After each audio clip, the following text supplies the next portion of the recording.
Are you a self-proclaimed gamer? Alright then, you probably have an accumulating backlog that scares you. But don't worry, most of us are running against the same problem. So, what the hell is a backlog? It's such a simple answer, yet there's a bit more that goes into it. A video game backlog is that side of your game library that hasn't been finished or not touched to the point that not even the night hag of your room remembers it.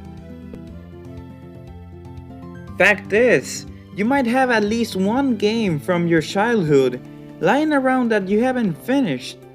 Let me go take that into my own consideration. Yeah, that's the one. Now, how does this happen? On many occasions, it comes from the charm of game collecting, or simply not minding your game's full business and going for the next one. Well, that's how it always goes. You probably even forgot the fact that you didn't beat a said game and just left it. And for me, that seems to be the case for Rayman Raving Rabbids Travel in Time. Now, hold on, how does a minigame collection party game have a story? Well, I can't answer that, I actually don't know, but it just so happens to have one. In a historical but comedic sense though. But yeah, I've left it as a developed fetus for 7 years now. That being said, judge me if you want, but I left Ganondorf alive in the endgame of my 2016 The Legend of Zelda Wind Waker playthrough. See, now a problem we might come across is not ever seeing a game's ending or not even starting it at all. I wouldn't resort to YouTube search them, but I will live with the agonizing urge of knowing what happened in them. While all of this always applies to both physical and digital games, it never applies to already finished games, and I'm just stating bullshit because that's obvious. Let's go over my backlogs, and oh man, look, of course I'm going to have 4 copies of NHL 2K18. You just had to be there, man, you just had to be there. Now, most of these Xbox games have not even been registered to my console. Now on the other hand, literally my other hand, about 44% of these 25 physical games are untouched, and by that percentage I mean 11 of these games.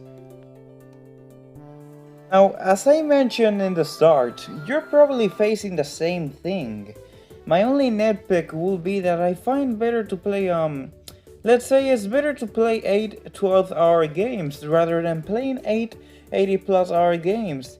And I'm not saying that I dislike them, but that's just my general preference. Still though, I own some of these games. Sometimes we have games on our backlog that are long RPGs where most of your playthrough will be the incarnation of rock paper scissors if it was made by J.R.R. Tolkien.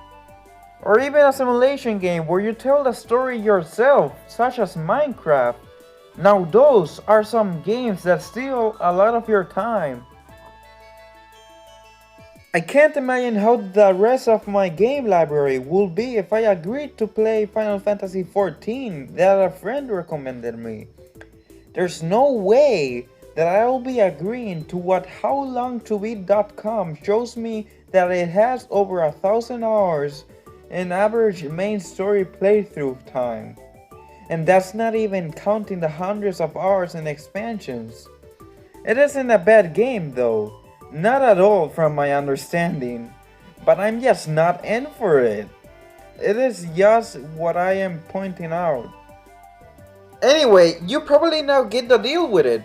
I'll just say that whether they're good or bad, game backlogs are better to be seen as a swift enjoyment rather than a chore. But no! You can't just tell me to finish my games before buying the next one! That's impossible! Someone please roll the credits!